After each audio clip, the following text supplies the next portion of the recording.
మాజీ మంత్రి జనసేనలో హ్యాపీగా లేరా? పార్టీలో తన పొజిషన్ ఏంటో అర్థం అవ్వక క్వశ్చన్ మార్క్ పరిస్థితిని తట్టుకోలేకపోతున్నారా?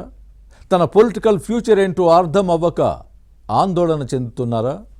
వైసీపీలో యాక్టివ్ లీడర్గా పేరున్న మాజీ మంత్రి జనసేనలో చేరిన తర్వాత ఎందుకు సైలెంట్ అయ్యారు? సొంత నియోజకవర్గానికి ముఖం చాటేయడానికి కారణాలేంటి? ఇంతకీ ఎవరా మాజీ మంత్రి? ఏ జిల్లా? For more details watch this inside story.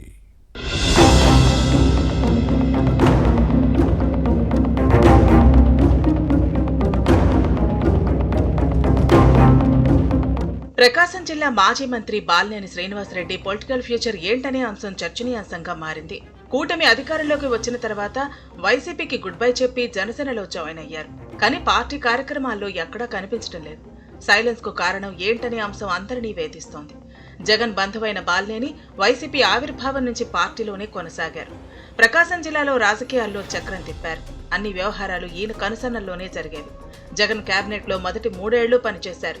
మంత్రివర్గ పునర్వ్యవస్థీకరణలో స్థానం దక్కకపోవడంతో అసంతృప్తికి లోనయ్యారు. దీంతో అప్పటి నుంచి వైసీపీలో ఎదురుగాలి వీస్తూ వచ్చింది.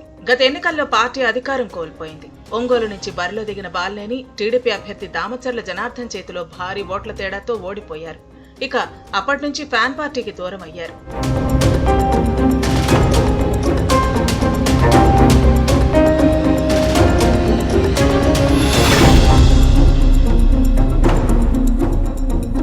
మూడు నెలల క్రితం జనసేనాని పవన్ కళ్యాణ్ సమక్షంలో పార్టీ కండువా కప్పుకున్నారు. ప్రకాశం జిల్లా జనసేనలో బాలినేని ప్రభావం కనిపిస్తుందని అందరూ ఊహించారు. కానీ అనుకున్నదొకటి, అయింది మరొకటి.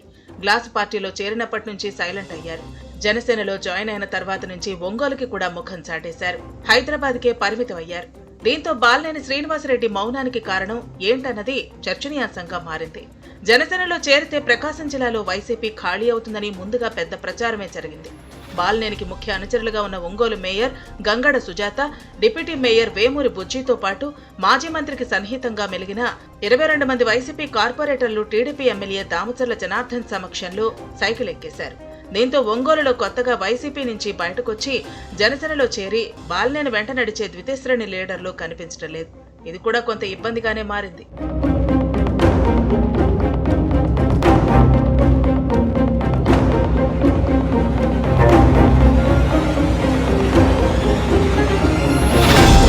ఉమ్మడి ప్రకాశం జిల్లాలోనూ జనసేనలో చేరే నేతలు కనిపించడం లేదు. నిన్న మొన్నటి వరకు బాలినేనికి సన్నిహితులుగా మెలిగిన వైసీపీ నేతలు కూడా మాజీ మంత్రికి ముఖం చాటేశారు. ఒంగోలులో టీడీపీ ఎమ్మెల్యే దామచర్ల జనార్దన్, మాజీ మంత్రి బాలినేని శ్రీనివాసరెడ్డి మధ్య పచ్చగడ్డి వేస్తే భగ్గుమంటోంది. ప్రస్తుతం కూటమి పార్టీలో ఉన్న ఇద్దరు నేతల ఫోటోలు ఒకే ఫ్లెక్సీలో కనిపించని పరిస్థితి ఉంది. గతంలో ఇద్దరి ఫోటోలతో కొందరు వేసిన ఫ్లెక్సీలను టీడీపీ కార్యకర్తలు చించివేశారు. జనసేనలో చేరిన వెంటనే ఒంగోలులో భారీ సభ నిర్వహించాలని బాలినేని శ్రీనివాసరెడ్డి పార్టీ నేతల్ని కోరినా వారి నుంచి స్పందన లేదు. దీంతో ఒంగోలులో గ్రౌండ్ క్లియరెన్స్ సరిగ్గా లేదని భావిస్తున్న బాలినేని శ్రీనివాసరెడ్డి కొంతకాలం వేచి చూసే ధోరణిలో ఉన్నట్టు సమాచారం.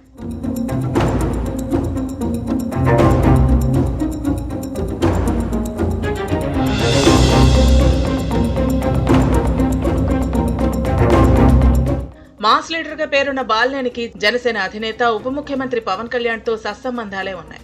జనసేనలో సాదాసీదాగా చేరిన బాలినేని పార్టీలో ఏదైనా ముఖ్య పదవి లభించిన తర్వాతే ఒంగోలు రావాలని నిర్ణయించుకున్నారట. అప్పుడు తన సత్తా చూపించాలని ప్లాన్ వేస్తున్నారు. గతంలో కాంగ్రెస్ లో సక్సెస్ఫుల్ లీడర్ గా పేరు తెచ్చుకున్నారు. కానీ వైసీపీలో చేరిన తర్వాత పొలిటికల్ కెరీర్ దెబ్బతిందని ఫీల్ అయిపోయారు. దీంతోనే ఫ్యాన్ కింద నుంచి పక్కకు జరిగి గ్లాస్ పట్టుకున్నారు. కానీ ఏ పదవి లేకపోవడంతో అంత హ్యాపీగా లేరట. మాజీ మంత్రి జనసేనలో కంఫర్ట్ గా లేరన్న చర్చ సాగుతోంది. బాలినేని శ్రీనివాసరెడ్డి జేఎస్పీలో తన ఫ్యూచర్ ను ఎలా మలుచుకుంటారో చూడాలి.